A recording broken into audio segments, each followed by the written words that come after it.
lumabas rin ang mga luha sa kanyang mga mata. Ngunit alam niyang matalino ang kanyang brother Joe Fan at alam niyang ginawa lamang niya ito dahil sa kanyang mga plano. Kaya sa tingin niya, isang hindi pagkakaunawaan lamang ito. Pagkatapos nito, agad na umalis si Ning upang kumuha ng mga kahoy na gagamitin niya sa pagbuhat sa dalawa. Agad namang tinanong ni Yan Tang kung bakit hindi siya nagagalit sa hudas na ito. Dagdag pa niya na sugatan ang katawan ni Joe Fan sa ngayon kaya maaari siyang maghiganti kung gusto niya. Ngunit bigla namang natigil si Yan Tang sa kanyang pagsasalita nang sigawan siya ng ating bida na tumahimik. Sinabi rin ni Joe Fan na kung nais niyang mamatay, siya mismo ang gagawa nito. Naging seryoso naman si Yan Tang at sinabi niyang alam niyang sugatan ang katawan ng ating bida at wala itong kakayahan na gumalaw sa ngayon. Kaya hindi siya dito natatakot. Naisip rin ni Yan Tang na kahit natalo sila laban sa 7th Ghost. Namamangha pa rin siya dahil nakaya ni Joe Fan na pahirapan ng Elder na kahit ang mga ibang Elder ng 7 families ay natatakot sa Elder na ito. Kaya sa tingin niya, hindi ito isang normal na pangyayari. Dagdag pa ni Yan Tang na ikinainis niya ang pagiging hudas at tuso ni Joe Fan pagdating sa kaibigan niya ngunit hindi niya may kakaila na mas nakakatakot ang mga ginawa niya sa kanyang mga kalaban. Ngunit kahit na ito ang nangyari, nagkaroon pa rin siya ng pagkamangha sa kanya. Matapos ang ilang sandali, hinatak na rin ni Ning ang dalawa papasok sa loob ng gubat.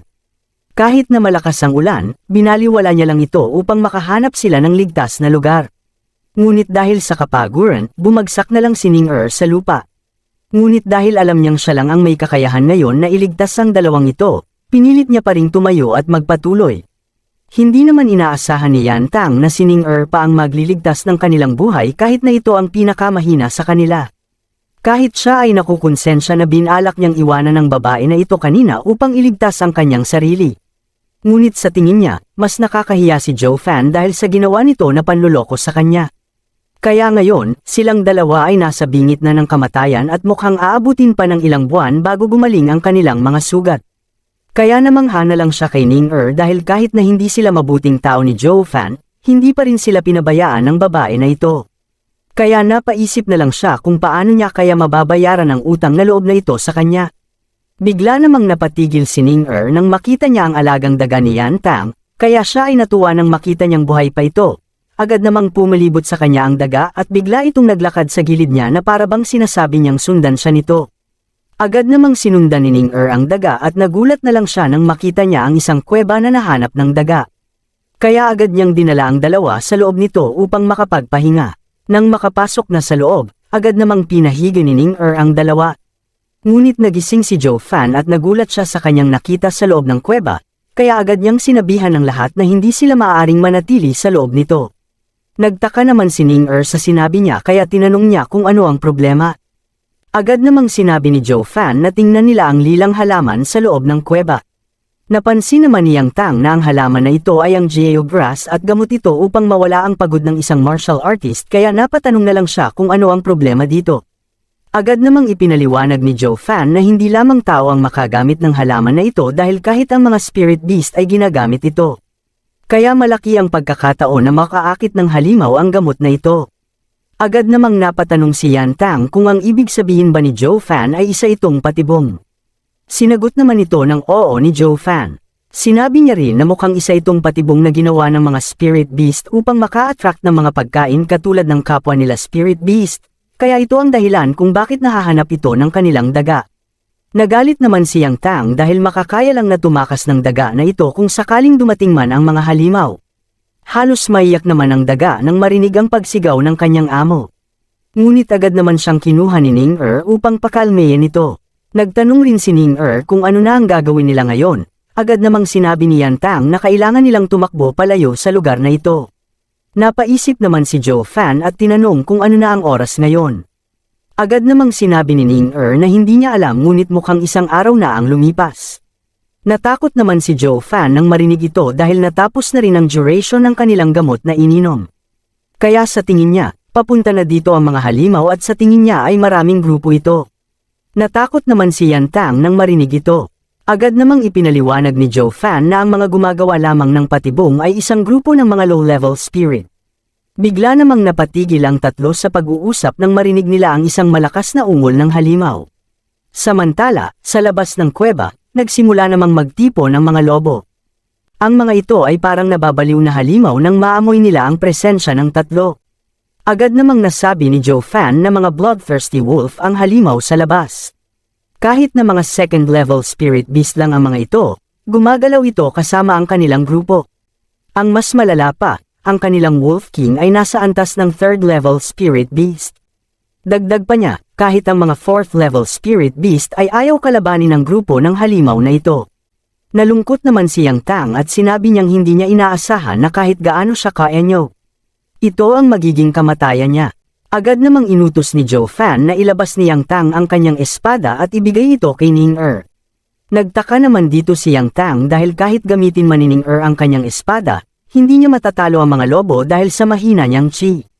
Dagdag pa niya, hindi siya katulad ni Joe Fan na kayang gumamit ng malalakas na sandata kahit na siya ay nasa chi gathering realm lamang.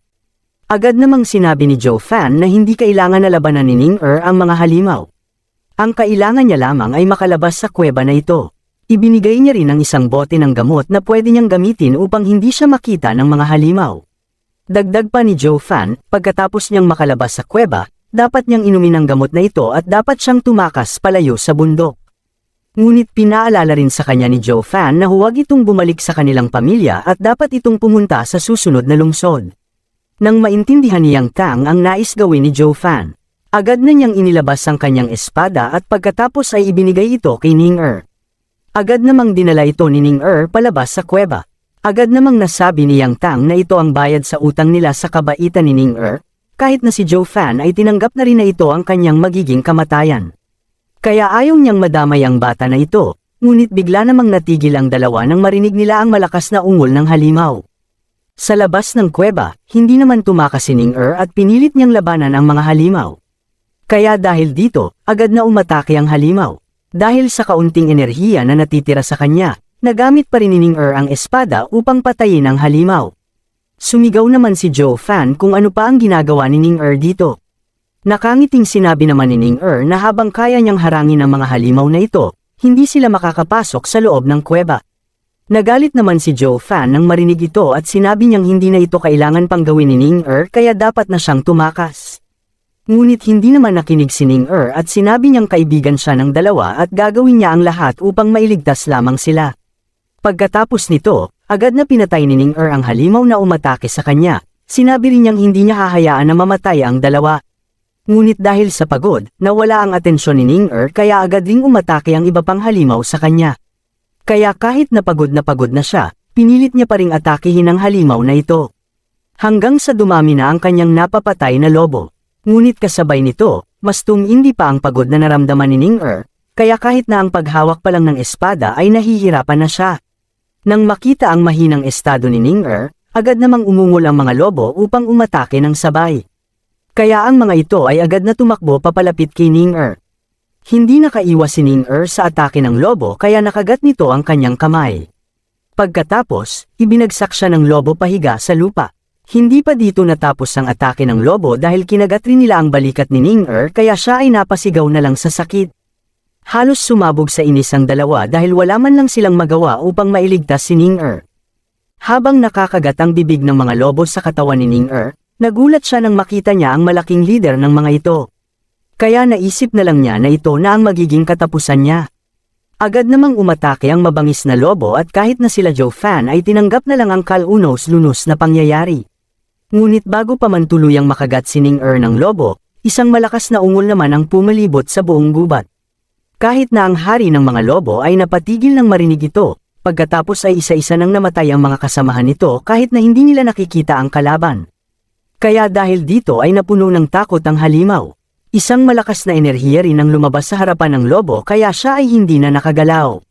Sinubukan ng lobo na umatake dahil sa takot ngunit agad namang nasunog ang kanyang katawan dahil sa isang berdeng apoy. Pagkatapos nito ay nagsimula ring masunog ang buong paligid ng kuweba. At kahit na ang dalawa sa loob ay biglang nawala ng malay. Nagbago ang eksena at biglang nagising ang kaisipan ng ating bida nang marinig niya ang isang boses.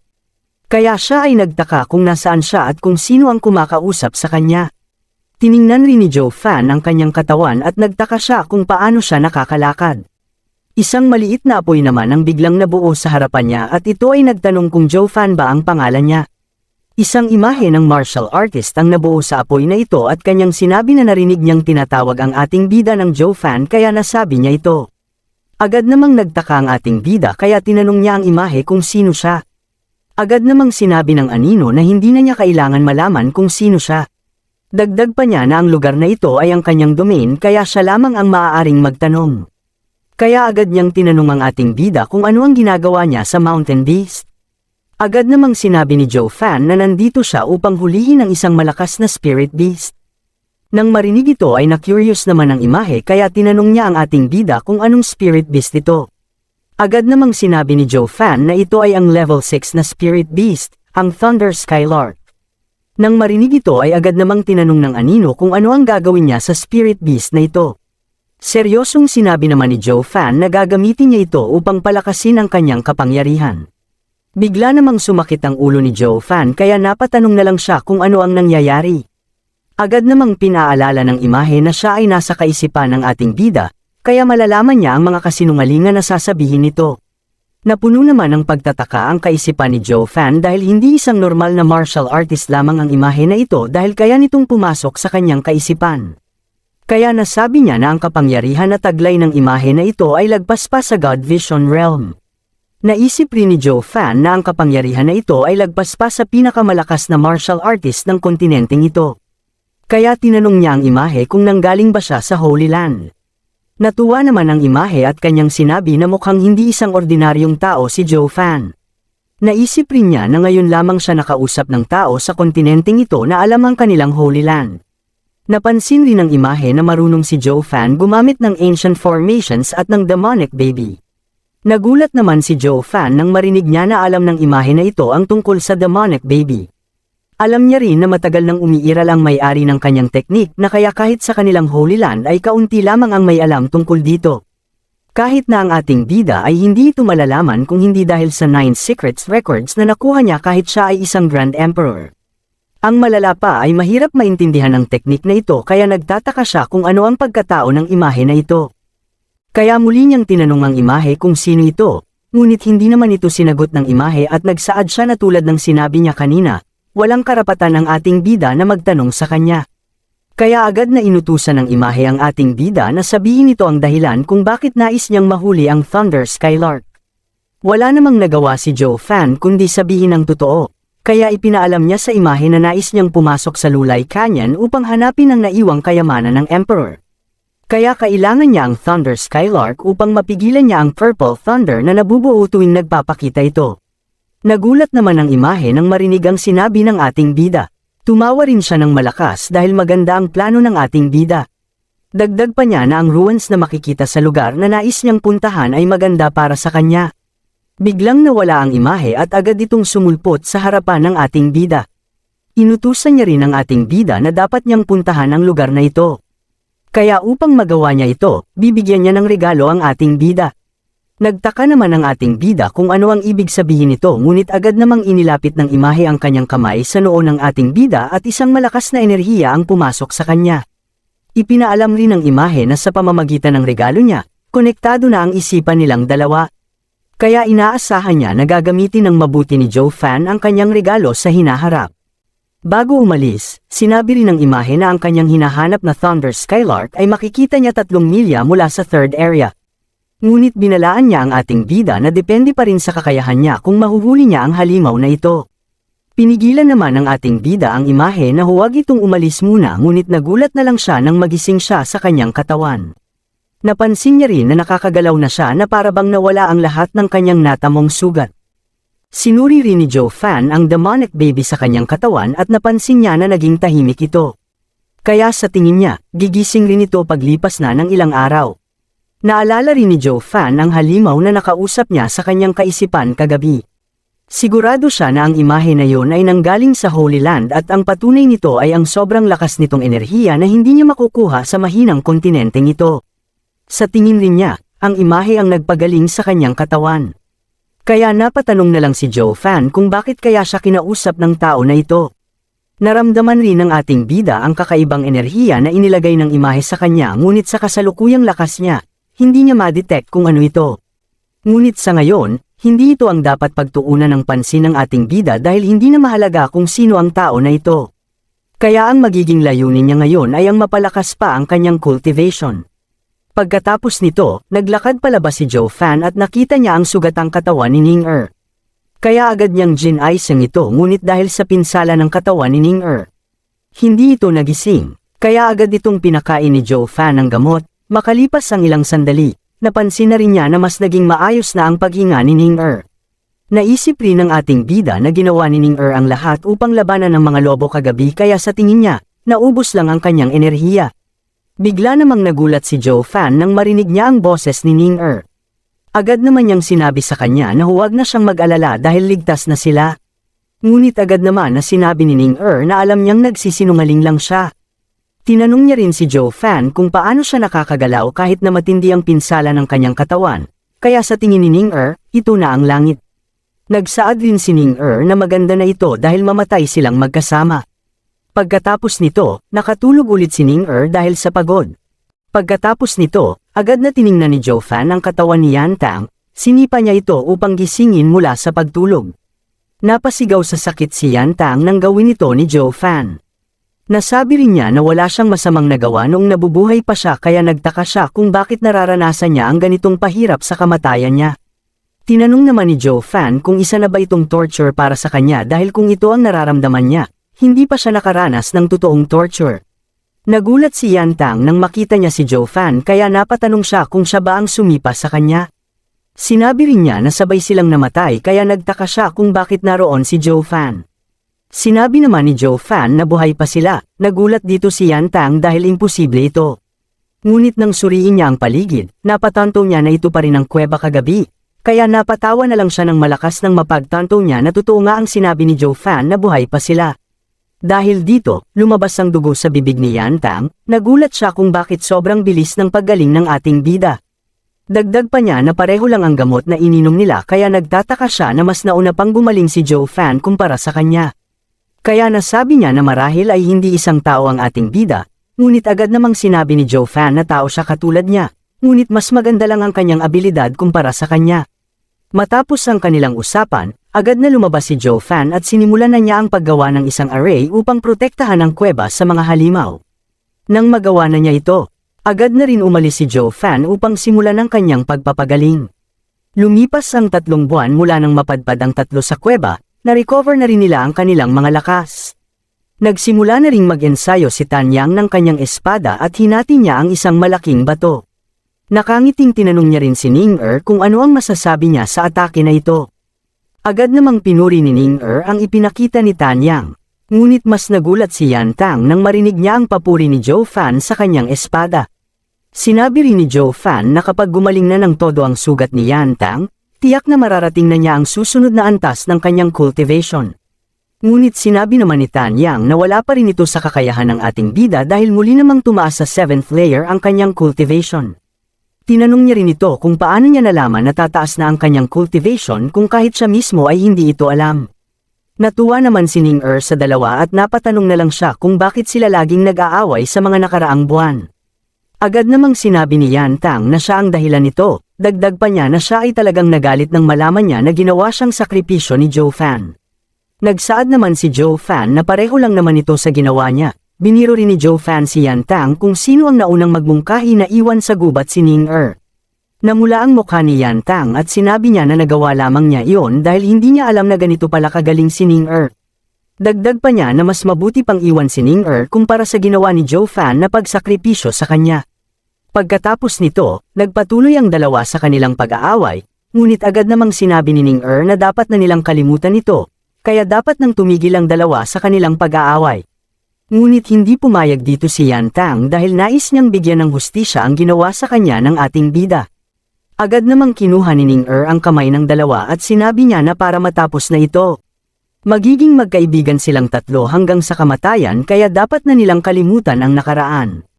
Wala nang nagawa pa si Yan Tang kundi pumayag sa hiling ni Ning-er, at kahit si Joe Fan ay nagustuhan rin ito. Kaya ito na ang naging simula ng kanilang kasunduan bilang magkaibigan. Naisip rin ni Joe Fan na mahirap makuha ang ganitong relasyon kahit nasa nakaraang buhay niya. Nanghihinayang lamang siya dahil marami pa siyang dapat gawin. Kaya agad niyang sinabihan ang dalawa na dahil magaling na ang sugat nilang lahat, dito na sila maghihiwalay at nagsimula nang umalis ang ating bida.